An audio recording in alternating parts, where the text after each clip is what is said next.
serie expositiva de las doctrinas de la gracia. El libro de Levítico, Dios lo inspira a Moisés en el desierto con un solo propósito. Y el propósito, queridos hermanos, es para indicarle al pueblo de Israel, a su pueblo, como para indicarnos ahora a nosotros lo que Dios piensa del pecado. ¿Qué es lo que Dios piensa de nuestro pecado? ¿Y qué es lo que Dios piensa de mi pecado? Como bien lo mencionaba nuestro hermano Marco al comienzo del servicio de hoy, nos acercamos a un tiempo religioso. Esta semana es un tiempo religioso, donde pareciera ser que muchos se vuelcan espiritualmente y en el afán de buscar un acercamiento con Dios y así poder obtener su perdón, practican un sinnúmero de rituales para lograr su cometido. Para ello, ustedes observan, amados hermanos, que miles de personas hacen múltiples sacrificios, largas caminatas, romerías hacia lugares que no son más que centros de idolatría, donde devotamente pagan promesas, queriendo buscar el favor de Dios y a través de estos medios quizás conseguir su agrado. Muchos optan por autoflagelarse. Esta semana ustedes ven personas con látigos sobre sus espaldas, caminan de rodillas. Algunos llegan al extremo de sentarse en clavos y simular de forma real la muerte de Cristo. Pero, queridos hermanos, esto no es más que un insulto a la obra de Cristo. Esto no es más que una blasfemia a lo que Dios ha estipulado, a lo que Dios ha determinado. El capítulo de hoy, hermanos, es el capítulo 16 del libro de Levítico. Se conoce en la historia del cristianismo, en la historia del pueblo antiguo, como el día de Yom Kippur, que no es otra cosa que el día de la expiación, o el día del perdón, o el día de la reconciliación. La palabra Yom significa día. Y este capítulo nos deja ver la obra gloriosa, nos deja ver la gracia de Dios, nos deja ver cuán grande es Dios, pero cuán insignificante es el hombre, cuán insuficiente es el hombre delante de Dios. Nos deja ver cuán diminuto es el hombre, pero también deja ver cuán grande es la misericordia del Señor. Son 34 versículos. Quiero presentarlos en 3 puntos, amados hermanos. El primer punto es la fuente y el tiempo de la expiación. El segundo punto es quién ofrece, cuál es la ofrenda y el lugar para la expiación. Y el tercer punto es cuál es el resultado de la expiación. Entonces pido que estén muy atentos, amados hermanos. Nuestro primer punto entonces nos habla de la fuente y el tiempo de la expiación. Leamos por favor el versículo 1 y 2. Dice así Levítico capítulo 16. El tema en esta mañana es el día de la expiación. Habló Jehová a Moisés después de la muerte de los 2 hijos de Aarón, cuando se acercaron delante de Jehová y murieron. Y Jehová dijo a Moisés: di a Aarón tu hermano que no en todo tiempo entre en el santuario detrás del velo, delante del propiciatorio que está sobre el arca, para que no muera, porque yo apareceré en la nube sobre el propiciatorio. La fuente y el tiempo de la expiación.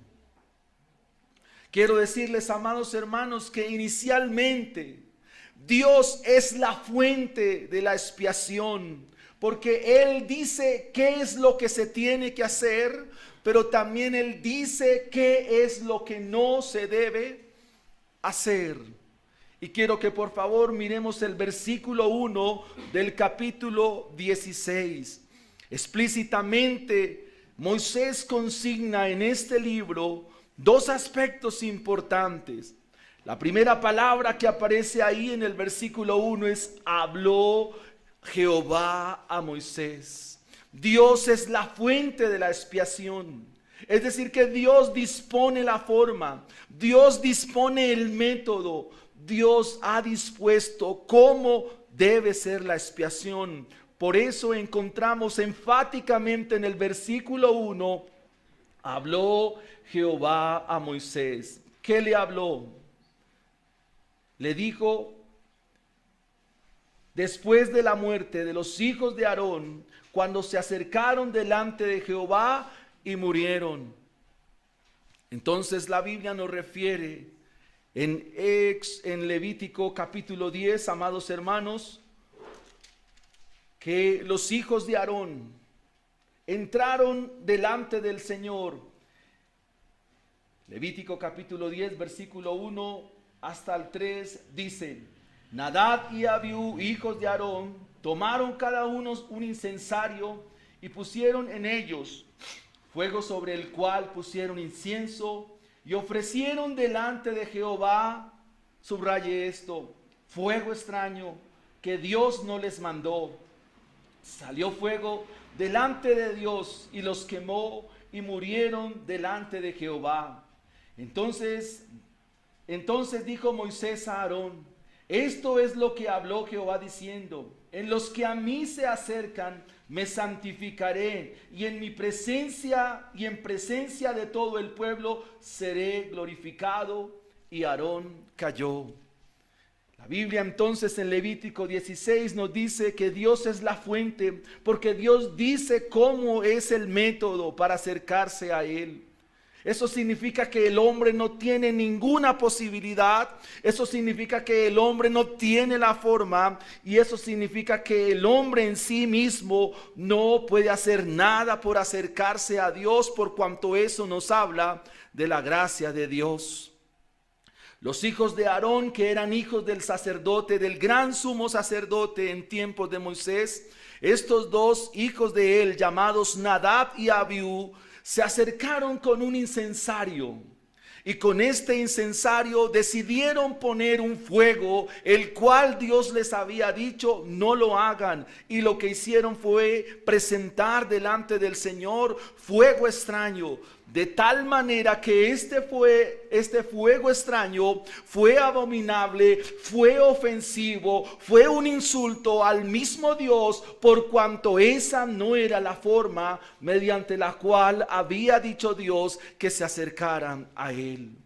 Cuando hablamos que Dios es la fuente de la expiación, o cuando hablamos que Dios es la fuente del perdón, y cuando hablamos que Dios es la fuente de la reconciliación, el método está en Él, la forma está en Él. Bien lo señala entonces el versículo 1, cuando Dios le dice: y Dios dijo a Moisés que no es en todo tiempo, no es cuando el hombre quiera. Por eso no podemos ser seguidores de un tiempo religioso como lo vivimos esta semana. Nosotros no vivimos de tiempos religiosos desde ningún punto de vista, porque la Biblia nos dice que el tiempo señalado por Dios es el que Dios ha señalado.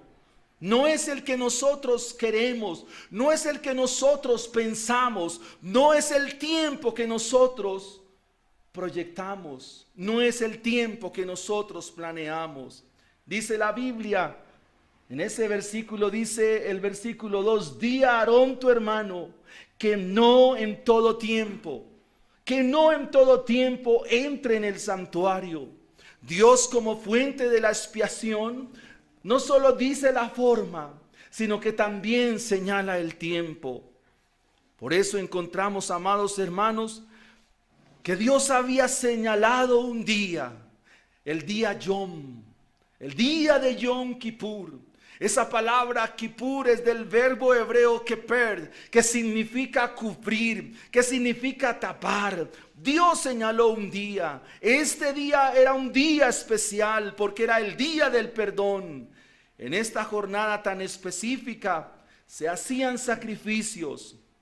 Durante todo el año se apartaba la provisión para los pecados y las impurezas ceremoniales, de tal manera que todo esto fuera quitado y los penitentes y todos aquellos que venían al tabernáculo venían con una única disposición, buscando el perdón y la reconciliación con el glorioso Dios de los cielos.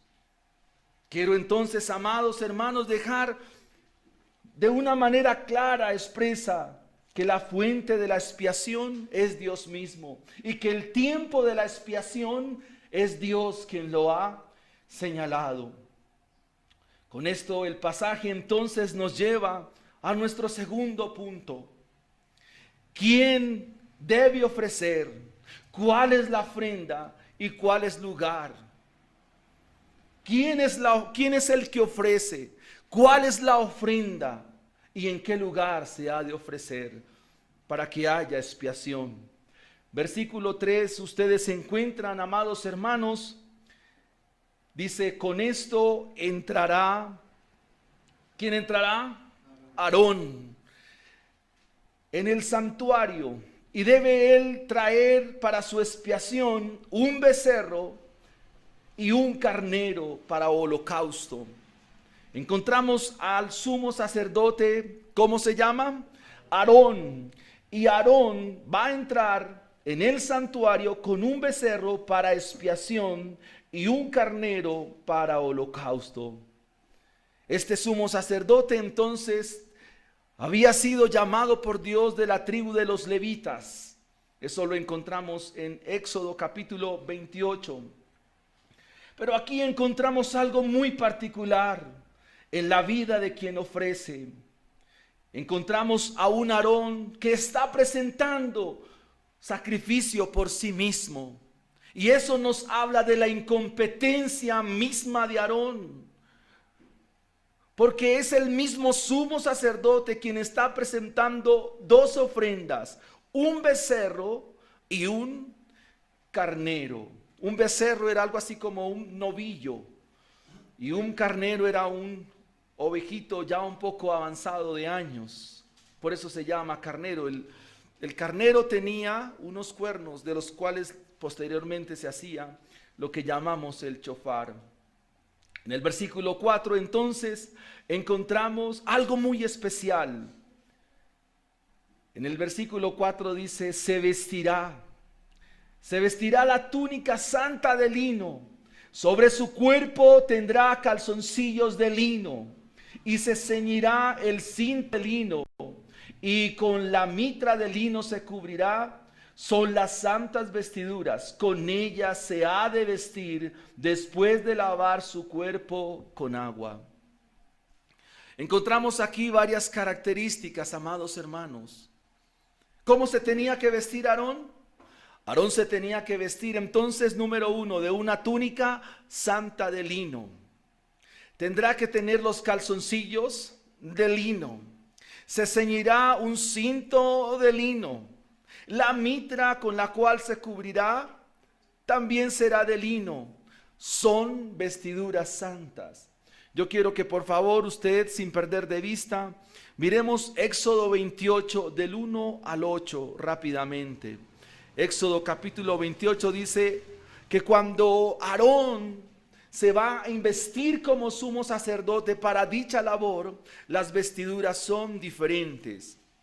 Dice la Biblia: harás llegar delante de ti a Aarón tu hermano y a sus hijos consigo entre los hijos de Israel, para que sean mis sacerdotes, Aarón, a Nadab, Abiú, Eleazar e Itamar, hijos de Aarón. Y harás vestiduras sagradas a Aarón tu hermano, para honra y hermosura.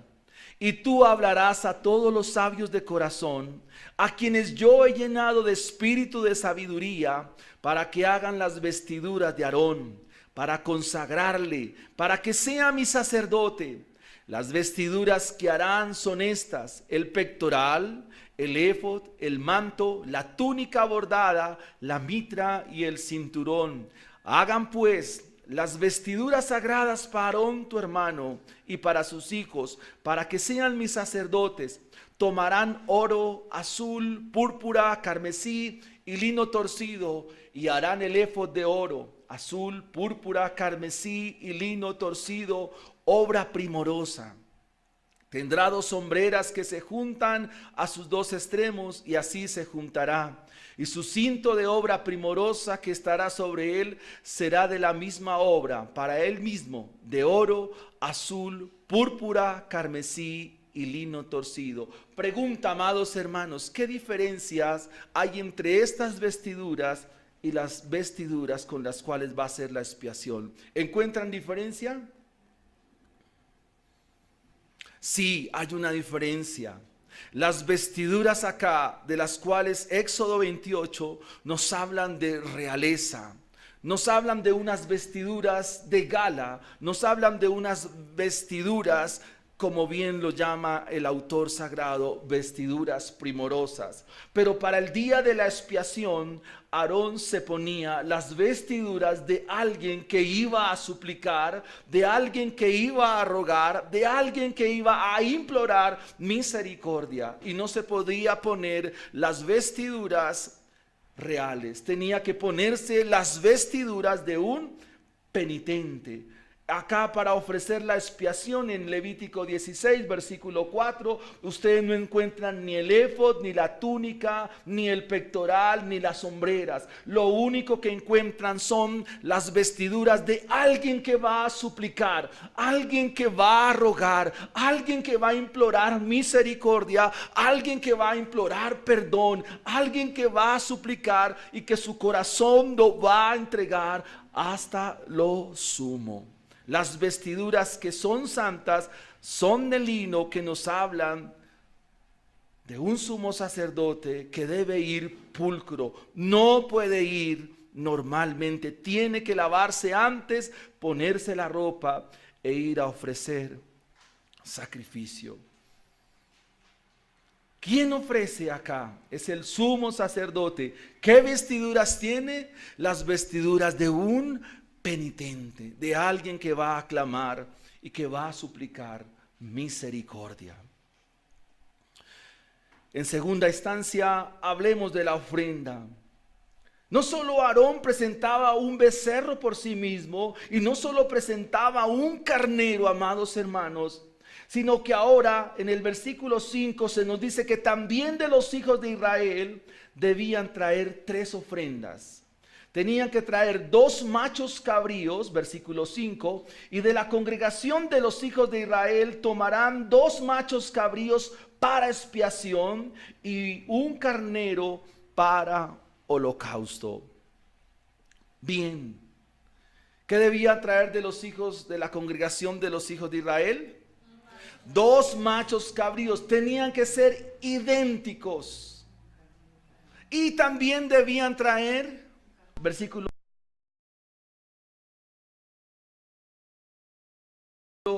6, y hará traer Aarón el becerro de la expiación que es suyo, y hará, subraye esa palabra, la reconciliación por sí y por su casa.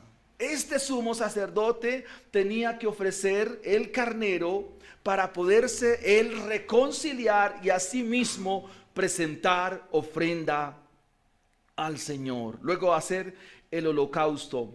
Pero de la congregación de los hijos de Israel, ellos debían presentar a Jehová 2 machos cabríos, y también debía presentar un carnero. Versículo 7. Después tomará los 2 machos cabríos y los presentará delante de Jehová a la puerta del tabernáculo de reunión. Versículo 8. Y hará traer Aarón el macho cabrío y echará suertes Aarón sobre los dos machos cabríos, una suerte por Jehová y otra suerte por Azazel. ¿Qué significa entonces esto, amados hermanos, en cuanto a la ofrenda? Ya sabemos que Aarón, ¿qué presentaba? Un becerro y un carnero.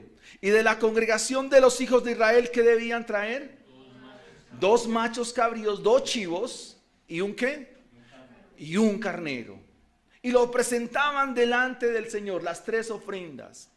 Y echaban suertes, dice la Biblia, sobre los dos machos cabríos, sobre los dos chivos. Uno iba a ser para expiación delante de Jehová y el otro iba a ser puesto para ser llevado a Azazel o Azazel, no se sabe bien cómo es la pronunciación.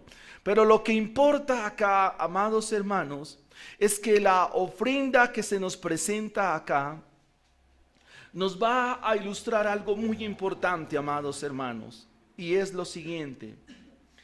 Dice entonces la Biblia, miremos con detenimiento el versículo 8, y se echarán suertes Aarón sobre los dos machos cabríos, una suerte será por Jehová y la otra suerte por Azazel. Se presentan entonces los dos machos cabríos. Y cuando están ahí, entonces el sacerdote comienza a mirar cómo Dios señala los dos machos cabríos.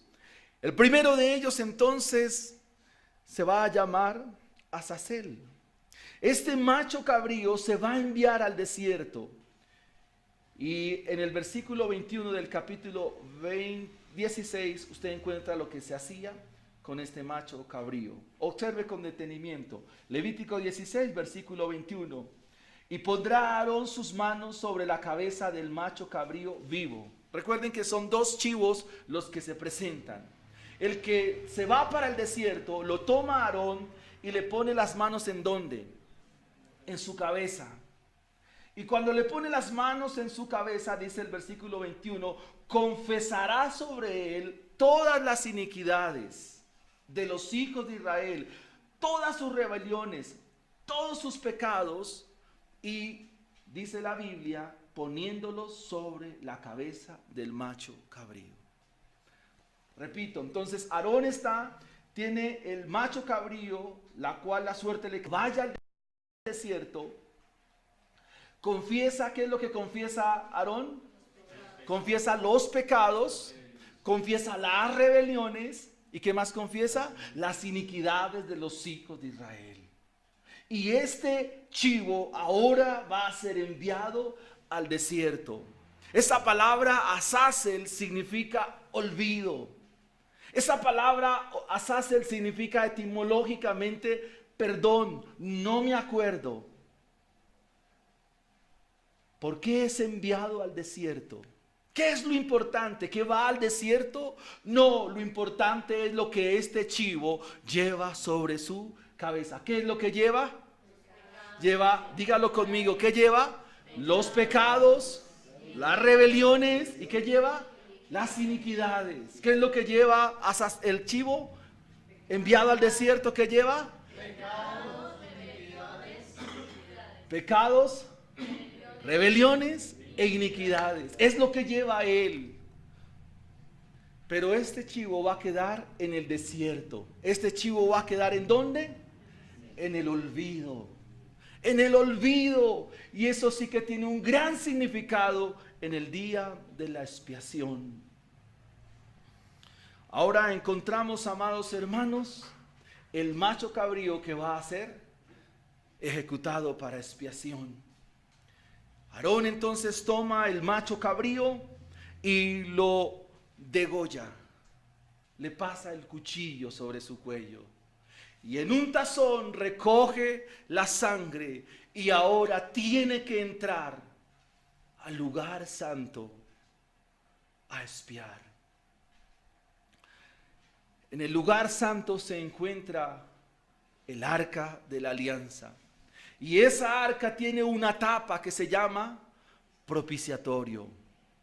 Y es allí donde Aarón, dice el versículo 14, tomará luego de la sangre del becerro y rociará con su dedo hacia el propiciatorio, al lado oriental, hacia el propiciatorio, esparcirá con su dedo, ¿cuántas veces?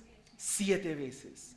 Aarón entonces entra con la sangre del becerro y comienza a rociar. Mete el dedo en el tazón y comienza 1, 2, 3, 4.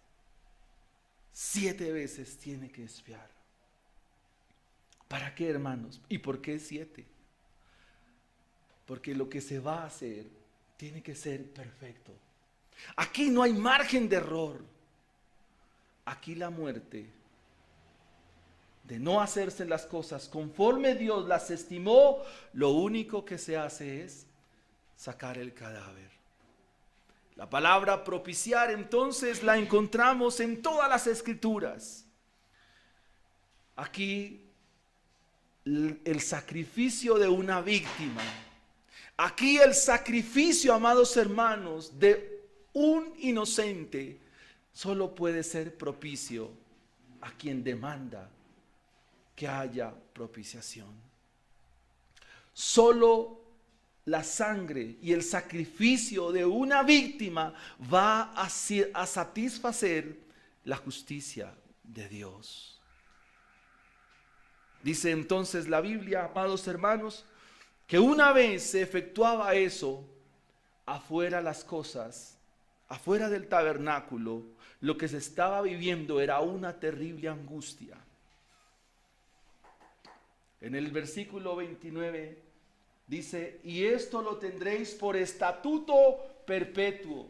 En el mes séptimo, a los 10 días del mes, afligiréis vuestras almas.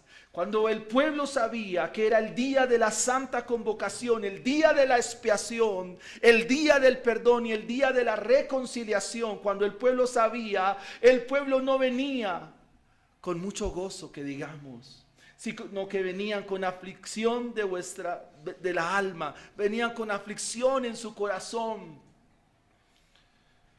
El doctor Juan Weisman, con quien estudié algo de hebreo, me enseñaba y me decía que mientras se ofrecía Yom Kippur, toda la congregación, niños, desde el más grande al más pequeño, alrededor del tabernáculo, por todas las tribus de Israel, se arrodillaban. Y solo lo único que deseaban era que Dios los perdonara. El versículo 17 dice, ningún hombre estará en el tabernáculo. Mientras Aarón estaba ofreciendo la expiación y estaba rociando la sangre, en el tabernáculo de reunión no había nadie, porque era solo un único sumo sacerdote que estaba allí en el lugar santo ofreciendo. Dice el versículo 17, vuelvo a leer, ningún hombre estará en el tabernáculo de reunión cuando él entre a hacer la expiación en el santuario hasta que él salga y haya hecho la expiación por sí solo, por su casa y por toda la congregación de los hijos de Israel. Y el versículo 8 nos da una clave importante, y es, ¿qué hacía el pueblo cuando veían salir al sumo sacerdote? ¿Qué dice el versículo 18? Y saldrá al altar que está delante de Jehová, y también lo expiará, y tomará de la sangre del becerro y de la sangre del macho cabrío, y pondrá sobre los cuernos del altar alrededor. Cada elemento del tabernáculo nos va a hablar de la obra expiatoria de Cristo Jesús. Y entonces, amados hermanos, podemos entender qué es el incensario. Estaba la cortina, el arca y el incensario. ¿Qué creen que era el incensario? El incensario era donde se ponía la especia aromática. Aarón tenía que tomar brasas y ponerlos ahí, y eso soltaba humo. Mientras había humo, dice el versículo 12 en adelante, venía la nube de Dios, la Shekinah. Y allí se aparecía Dios, y ahí Dios recibía el sacrificio. tengan este dato presente, amados hermanos. El propiciatorio o la tapa del arca tenía 2 ángeles de esta manera. ¿Cuántos ángeles tenía? 2 ángeles. Y estaban mirando la tapa. Debajo de la tapa habían 3 elementos: el maná, la vara de Aarón y las tablas de la ley. Y eso nos habla de Cristo. Pero lo importante viene acá, amados hermanos, y lo encuentran en el versículo 19. Que una vez hecho el sacrificio tocaba volver a espiar. Versículo 19. Y esparcirá sobre él la sangre con su dedo. ¿Cuántas veces? 7 veces. Y lo limpiará y lo santificará de las inmundicias de los hijos de Israel. Un Dios que es infinitamente santo necesita, y perdónenme en el término, el sacrificio de una manera perfecta para poder estar en medio de su pueblo. El pueblo no puede estar cerca de Dios a menos que Dios haga o pida un sacrificio. De no ser así, de no ser por este sacrificio, el pueblo es consumido por la ira de Dios. El pueblo es consumido por la ira de Dios. El pueblo es acabado por su misma justicia, porque están expuestos a la ira de un Dios que es santo. Y entonces eso nos lleva, amados hermanos, a nuestro tercer punto. El primer punto, amados hermanos, quiero recordarlo: la fuente y el tiempo de la expiación. Nuestro segundo punto fue el que ofrece la ofrenda y el lugar donde tocaba presentar la expiación. Y número 3, ¿cuál es el resultado de la expiación? Versículo 6. El versículo 6 dice: y hará traer Aarón el becerro de la expiación que es suyo y hará reconciliación. El día de la expiación también era un día de reconciliación. Y esta palabra reconciliación significa volver a reunir en una relación 2 partes que están separadas. El pueblo de Israel, a causa de sus transgresiones, había ofendido a Dios. Es decir, que el pueblo automáticamente eran ofensores. Ofendieron a un Dios que es santo. Pero también Dios va a ser ofendido. Y esta palabra reconciliar nos habla de la restauración, para que estas 2 partes ahora se vuelvan a juntar. Entre la parte ofendida con la parte ofensora tiene que haber un sacrificio, de tal manera que ese sacrificio lo que hace es juntar las partes que antes eran enemigas, para que hoy vuelvan a estar juntas, para que haya otra vez relación. Hace 8 días, cuando Nico nos compartía acerca del sacrificio que Dios le pide a Abraham, ¿recuerdan quién estaba paseándose por medio? ¿Una qué? Una antorcha se pasea 2 partes, los animales sacrificados, el buey trozado, la oveja trozada, los palominos cortados y las 2 partes, pero en medio de ellos pasaba una antorcha. De la misma manera, hoy se nos presenta otra vez en el día de la expiación que para que haya reconciliación tiene que haber un sacrificio. Reconciliar significa entonces restaurar la relación. ¿Por qué? Porque el pueblo de Israel, a causa de su pecado, a causa de sus pecados, a causa de sus rebeliones, a causa de sus iniquidades, tenían la relación rota con un Dios que es santo. Pero ahora, por medio de este sacrificio, nos dice el versículo 6, el pueblo es reconciliado. Segundo resultado de la expiación, y esa es la gran pregunta: ¿qué es la expiación? La palabra expiar significa limpiar. La palabra expiar significa remover, quitar, sacar. Es un acto mediante el cual, por un sacrificio, se busca que Dios sea propicio. O sea, que alguien satisfaga su justicia. que alguien quite la culpa. Se requiere que este sacrificio borre lo que a Dios le es ofensivo, lo que a Dios le es desagradable, lo que Dios reprueba, para que haya expiación y Dios pueda aceptar a su pueblo. Se requiere que alguien presente una sangre, que alguien derrame la sangre. En el Antiguo Testamento se hacían muchos sacrificios, y estos sacrificios, al hacerse delante de Dios, lo que hacían era expiación por el pueblo. Expiar significa apaciguar, tapar, cubrir y ponerlo en una posición favorable. ¿Cuándo el pueblo era favorable? ¿Cuándo Israel era favorable? Cuando había derramamiento de sangre. Si no había derramamiento de sangre, entonces no podía haber expiación.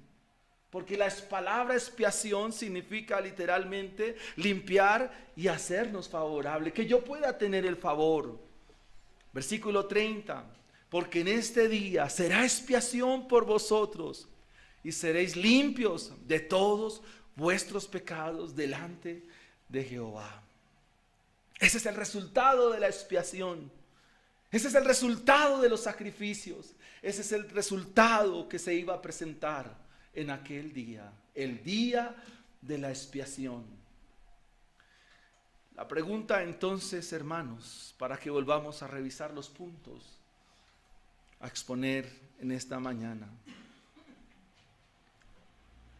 Versículo 3, volvemos y miramos a Aarón. ¿Sería que Aarón es demasiado competente? No. Aarón cometió un pecado grave en Sinaí. ¿Cuál fue el pecado de Aarón? Mientras Moisés estaba en el monte, les hizo un becerro para que el pueblo fuera, ¿a dónde? A la idolatría. ¿Servía este sumo sacerdote? No, vemos la insuficiencia, la incapacidad de Aarón. Y eso nos habla en nuestro primer punto de que si la fuente es Dios y el tiempo lo ha señalado Dios, tiene que haber alguien mejor y más suficiente que Aarón. O sea que ese sacerdocio no sirve. Debe haber un mejor sacerdocio. Y en el capítulo 14 de Génesis presentamos al verdadero sumo sacerdote. ¿Quién es? Melquisedec. Sin principio ni fin. Porque el sacerdocio de Cristo no es conforme al sacerdocio arónico. Aarón viene de los levitas. Cristo viene de la tribu de Judá. Y el escritor de Hebreos en el capítulo 7, versículos del 1 al 3, dice que el sacerdocio de Cristo no es conforme a Aarón, porque Aarón es incapaz. Porque Aarón no puede, porque es insuficiente, porque los sacrificios tenían que volverse a repetir una y otra vez. Entonces debe haber un mejor sumo sacerdote, debe haber alguien más capacitado, debe haber alguien más capaz, más suficiente que el mismo Aarón y que el mismo sacerdocio desde la historia del Antiguo Testamento hasta nuestros días. Pero ese sumo sacerdote es provisto por Dios. No es provisto por ningún hombre.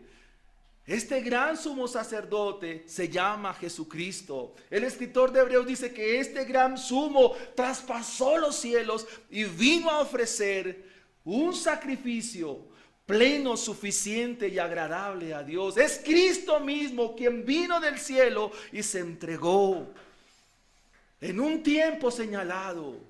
Porque Dios dijo quién es Él es la fuente y Él dio el tiempo para la expiación. Gálatas 4:4 dice, pero cuando vino el cumplimiento del tiempo, cuando era la hora señalada en la historia de la humanidad, Dios envió a su Hijo, nacido de mujer y nacido bajo la ley, para que Él pudiera cumplir las demandas de Dios, satisfacer las demandas de Dios y en ello entregarse como sumo sacerdote.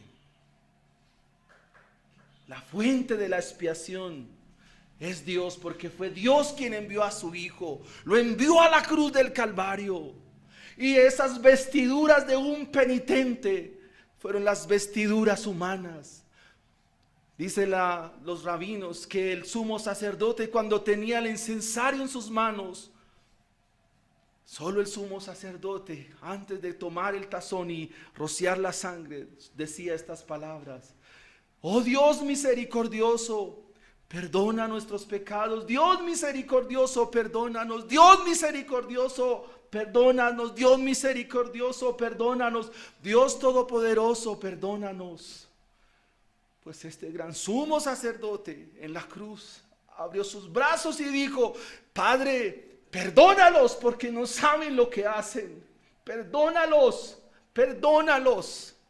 Ahí estaba el sumo sacerdote, vestido con vestiduras humanas, porque no eran vestiduras reales, entregando su vida, derramando hasta la última gota de su sangre, porque ese fue el cumplimiento. Cuando vino Cristo, Dios envió a su Hijo, lo envió a morir de una manera despiadada, de una manera vil, de una manera vergonzosa, para que nosotros creamos a lo que Él hizo. Romanos capítulo 5 versículo 6 dice: porque Cristo, cuando aún éramos débiles, a su tiempo murió por los impíos. Fuimos débiles y éramos débiles, pero hubo un tiempo señalado por Dios donde Él envió a su Hijo en el tiempo que era, en el momento que era, y lo entregó por nosotros, por nuestros pecados, por nuestras iniquidades, por nuestras rebeliones. Lo envió a la cruz. La fuente y el tiempo de la expiación. Ahora se nos habla de quién ofrece y la ofrenda. Hablar de Cristo, amados hermanos, es hablar de su impecabilidad. Dice Hebreos 2, 17 al 18: por lo cual, hablando de Cristo, en todo fue hombre. Fue igual a nosotros, pero había una característica en Cristo, por lo cual debía ser en todo semejante a sus hermanos, para venir a ser misericordioso, fiel sumo sacerdote, en lo que a Dios se refiere, para expiar los pecados del pueblo, pues por cuanto en el sí mismo padeció, siendo tentado, es poderoso para socorrer a los que son tentados. Él es poderoso para socorrer a los que son tentados. La impecabilidad de Cristo, Él no cometió ningún pecado. Pedro en su primera carta, capítulo 2, versículo 2 dice: el cual no cometió pecado, ni en su boca hubo engaño. Se entregó por nosotros. Segunda a los Corintios, capítulo 5, versículo 21. Al que no conoció pecado, por nosotros se hizo pecado, para que fuésemos hechos justicia de Dios en Él. Y eso nos habla de su santidad. Quien ofrecía, se vistió de vestiduras viles, de vestiduras humanas, pero sin pecado, sin maldad, sin engaño en su boca. Ese es Cristo Jesús. Primera carta de Juan, capítulo 3, versículo 5. Y sabéis que Él apareció para quitar nuestros pecados, y que en Él no hay pecado alguno. Y aquí viene algo muy interesante, amados hermanos, y es la eternidad de Cristo. Hebreos 13:8 dice: Él es el mismo de ayer y hoy y por los siglos. Amados hermanos, la eternidad solo es un atributo que Dios tiene, y Jesucristo es el mismo ayer y hoy y por los siglos. Y eso significa, amados hermanos, que el sacrificio que Él hizo es eterno, para siempre, amados hermanos. Qué debilidades tenía el sacrificio arónico, que tocaba repetirlo año por año. Vuelve y se repite, venía otra vez el tiempo y había que repetirlo, y había que repetirlo, y había que repetirlo. Había que hacer sacrificio de muchísimos corderos. Pero eso no era suficiente. Lo único suficiente era la muerte de alguien perfecto. Hebreos capítulo 10, versículos 11 al 12. Y ciertamente todo sacerdote estaba día tras día ministrando y ofreciendo muchas veces los mismos sacrificios que nunca podían quitar los pecados. Pero Cristo, habiendo ofrecido una vez y para siempre un solo sacrificio por los pecados, se ha sentado a la diestra de Dios. Y entonces, amados hermanos, viene el resultado de la obra de Cristo en favor nuestro. ¿Recuerdan el chivo que se le ponía en las manos? El chivo por Azazel. ¿Qué tocaba hacer? Ponerle las manos. ¿Qué hacía Aarón? Lo enviaban al desierto. ¿Y qué más? ¿Qué confesaban sobre los pecados? Los pecados, las iniquidades. ¿Y a dónde era enviado? Al desierto. Y aquí le pregunto, ¿por qué no vives en la confianza? ¿Y por qué no crees al sacrificio de Cristo? Porque ese chivo está ilustrando la obra de Cristo. Queridos hermanos, el pecado, Dios no se volverá a acordar de él. Dios no se vuelve a acordar de su pecado. ¿Por qué siempre le pedimos perdón a Dios por los mismos pecados? ¿Acaso no crees en el sacrificio de Cristo? Esos pecados se fueron al olvido. El pecado es cuestión del olvido. De no ser así, estaríamos diciendo que el sacrificio de Cristo no fue suficiente. El pecado, hermanos, es cuestión de olvido. Si ya Dios lo olvidó, ¿por qué tú no lo olvidas? ¿Por qué no eres libre? Si se te está predicando la verdad y por esa verdad tú eres libre, amado hermano. Ese cordero, ese chivo expiatorio se iba por el desierto. En tiempos de Jesús, ¿sabe cómo cambiaron el asunto? Cogían el chivo y lo llevaban a un despeñadero y lo empujaban. ¡Chao, chivo! Dios te ha perdonado en Cristo Jesús, amado hermano. Dios te ha perdonado. Dios te ha perdonado. El hombre, para que nos viva acusando de lo que hemos cometido. Dios ya te perdonó. Hijitos míos, estas cosas os escribo para que no pequen. Pero si alguno hubiere pecado, abogado tenemos para con el Padre, a Jesucristo el justo. ¡Qué gracia! ¡Qué misericordia tan grande! Somos perdonados por la obra de Cristo. Y no solo eso, sino que ahora hay una reconciliación. ¿Entre quién? Entre el Padre y yo. Por eso mis oraciones deben ser: Padre, Padre mío que estás en el cielo. Porque ya Cristo restauró la relación que se había roto a causa del pecado.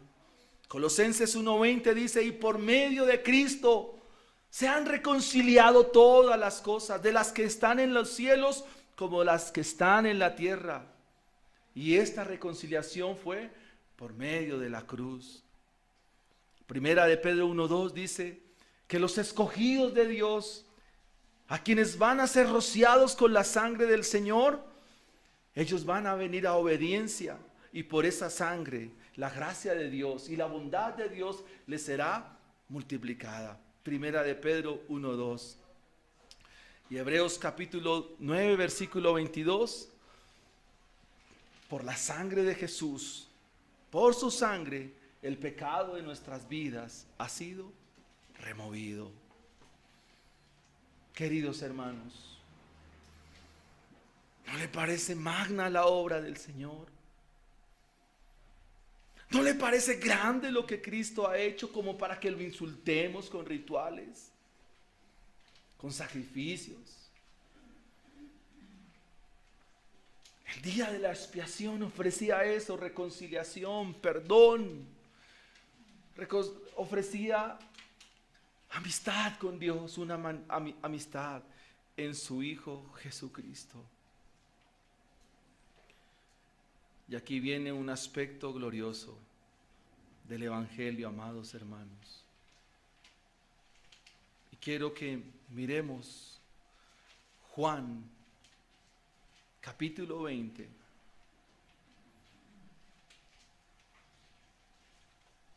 Versículo 25.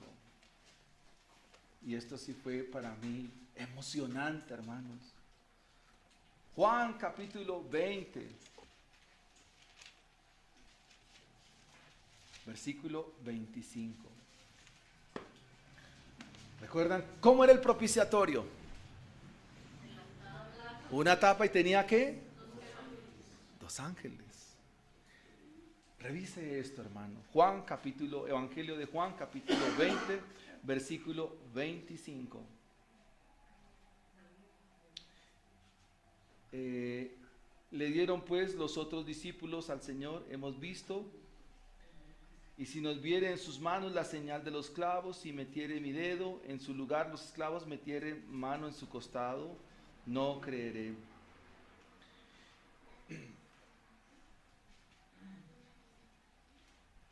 Perdón, hermanos, estoy leyendo la cita que no es, ya reviso acá. Juan capítulo 20.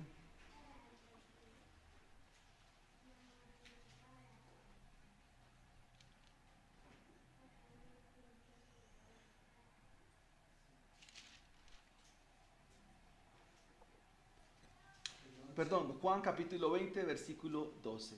Leemos desde el versículo 11 en adelante. Pero María estaba afuera llorando junto al sepulcro. Y mientras lloraba, se inclinó para mirar dentro del sepulcro. ¿Y vio a qué? ¿Vio qué? Dos ángeles con vestiduras blancas que estaban sentados, uno en la cabecera y el otro a los pies. ¿De dónde tienen esa imagen? ¿Sí hacen la conexión? Donde el cuerpo de Jesús había sido puesto. Y le dijeron: mujer, ¿por qué lloras? Les dijo: porque se han llevado a mi Señor y no sé dónde le han puesto. Cuando había dicho esto, se volvió y vio a Jesús que estaba allí, mas no sabía que era Jesús. Jesús le dijo: mujer, ¿por qué lloras? ¿A quién buscas? Ella, pensando que era el hortelano, le dijo: Señor, si tú lo has llevado, dime dónde lo has puesto y yo lo llevaré. Jesús le dijo: María.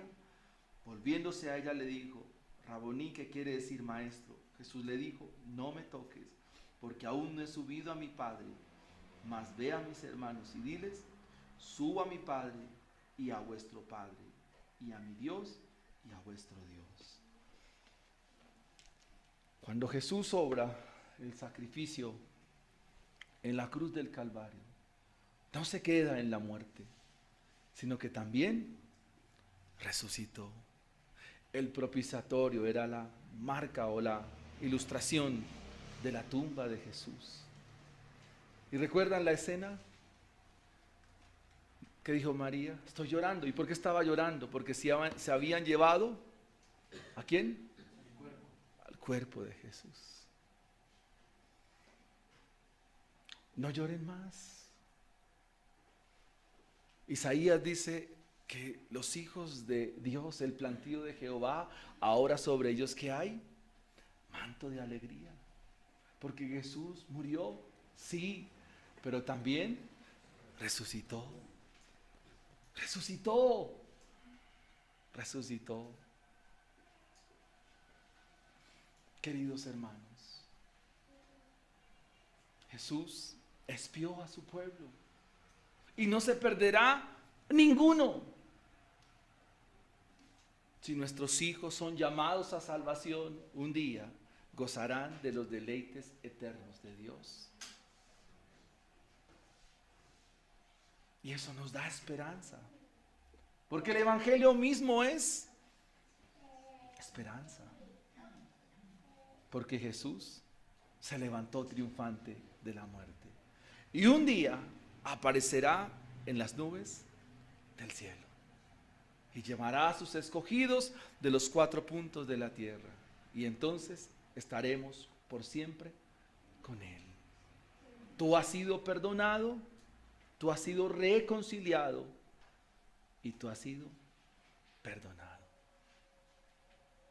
Dentro de 8 días miraremos la justificación y tu estadía en el lugar que el Señor ha determinado para sus hijos. Amén. Pongámonos en pie y oremos al Señor.